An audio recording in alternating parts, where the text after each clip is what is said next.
Salut à tous, bienvenue sur Technéo. Aujourd'hui, on va parler d'un composant qu'on a tendance à oublier souvent, mais qui est pourtant super important dans nos PC, c'est l'alimentation. Je vais vous expliquer dans cette vidéo comment bien la choisir, en fonction de quoi. Si vous voulez savoir tout ça, je vous laisse suivre le guide, c'est par ici. Donc on va commencer par expliquer ce qu'est votre ALIMI. Donc c'est un appareil qui porte aussi les abréviations PSU, Power Supply Unit. C'est grâce à elle que notre PC va démarrer, que tous les composants vont fonctionner correctement ou non. Donc elle récupère le courant via le câble d'alimentation. Ensuite, le courant arrive dans l'alimentation, passe dans les différents condensateurs et est transformé pour pouvoir correspondre aux normes dont le PC a besoin. Si vous avez une alimentation de mauvaise qualité, soit vous allez avoir des performances réduites, des plantages et bien souvent aussi les alimentations peuvent lâcher.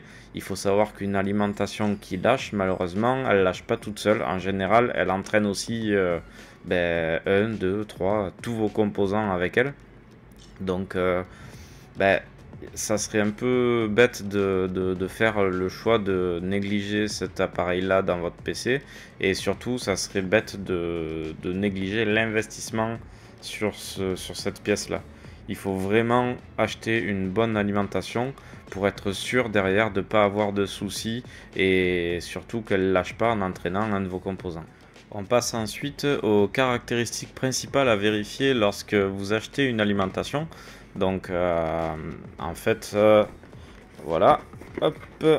Donc là vous pouvez voir une alimentation, un emballage donc d'une Be Quiet Straight Power 11 1200 Platinum avec la norme du coup 80 plus Platinum. Donc les normes à vérifier, ça va être les watts. Donc pour un PC gamer classique par exemple, vous allez taper à on va dire de 550 jusqu'à 1200 watts en fonction des composants que vous allez utiliser. Pour ça, je vous invite aussi à vous rendre sur le site de Be Quiet. Il y a un calculateur d'alimentation. Je vous mettrai le lien en commentaire ou dans la description. La certification plus aussi importante en fonction du niveau de certification, donc bronze, silver, platinum, gold, titanium, etc. Vous allez avoir une meilleure qualité de restitution du courant, en sachant qu'une bronze restituera moins de courant par rapport à ce qu'elle assimile qu'une titanium. Les connectiques, il faut aussi vérifier que vous ayez suffisamment de prises PCI, de prises SATA.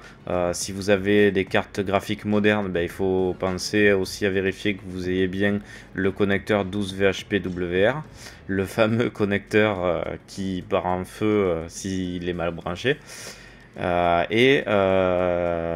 Si vous voulez pas vous embêter avec une énorme choucroute dans votre cache ALIM ou dans votre PC, c'est bien d'avoir des alimentations modulaires, c'est-à-dire des alimentations sur lesquelles les câbles se branchent et se débranchent. Comme ça, vous allez mettre sur votre alimentation uniquement les câbles que vous allez avoir besoin et vous les rajouterez au fur et à mesure si jamais vous ajoutez des composants qui ont besoin de plus d'alimentation. Donc là, on arrive aux erreurs à éviter. Je pense que vous en douterez un petit peu déjà par rapport à ce que j'ai dit avant. Donc évitez d'acheter des alimentations qu'on appelle no-name, c'est-à-dire des alimentations soit avec une marque bidon sur AliExpress ou Shein ou des trucs comme ça, ou des alimentations trop faibles. Si vous achetez une alimentation trop faible ou une no-name, si celle-ci lâche comme j'expliquais en début de vidéo, vous risquez d'avoir d'autres composants qui lâchent et ça risque du coup de grossir le coût des réparations.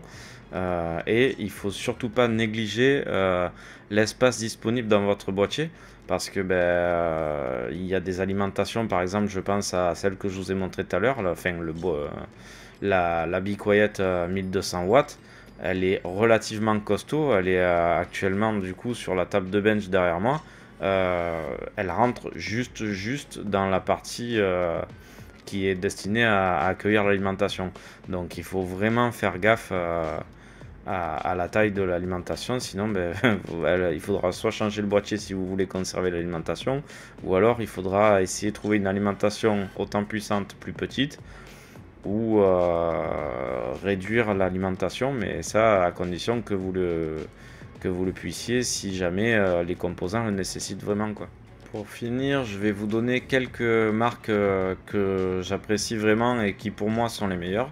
Ça ne veut pas dire qu'il n'y a pas d'autres marques qui sont bien aussi, mais en tout cas ces marques-là pour moi sont des marques, on va dire, historiques et qui ont fait leurs preuves. Donc on va commencer avec Corsair, qui sont vraiment pas mal. Seasonic, qu'on retrouve souvent dans des PC prémontés, et c'est des bonnes alimentations avec de bons condensateurs. Be Quiet, comme celle que je vous ai montré tout à l'heure, EVGA ou alors Cooler Master. Ces marques-là ont l'avantage du coup d'avoir de beaux designs, d'être bien réfléchis aussi au niveau des connectiques. Selon le prix que vous allez y mettre, vous allez avoir des alimentations modulaires, comme j'expliquais. Du coup, ça vous permettra de brancher uniquement les câbles dont vous avez besoin et de ce fait d'économiser de la place dans vos boîtiers. Et surtout, ben, voilà, partir sur ces marques-là, c'est partir sur la qualité, éviter que l'alimentation crame dans votre PC et du coup de cramer vos composants. Pensez-y vraiment, ne négligez pas cette pièce-là. Pour vous aider, du coup, je vous montre ce petit tableau donc, qui va classer les certifications, les puissances, les rendements énergétiques en pourcentage, les prix moyens et des exemples de modèles.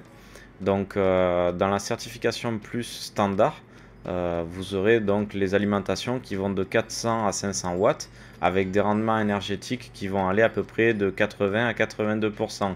C'est-à-dire qu'elles seront capables de restituer 80-82% du courant qu'elles vont emmagasiner. Tout le reste va être de la perte thermique.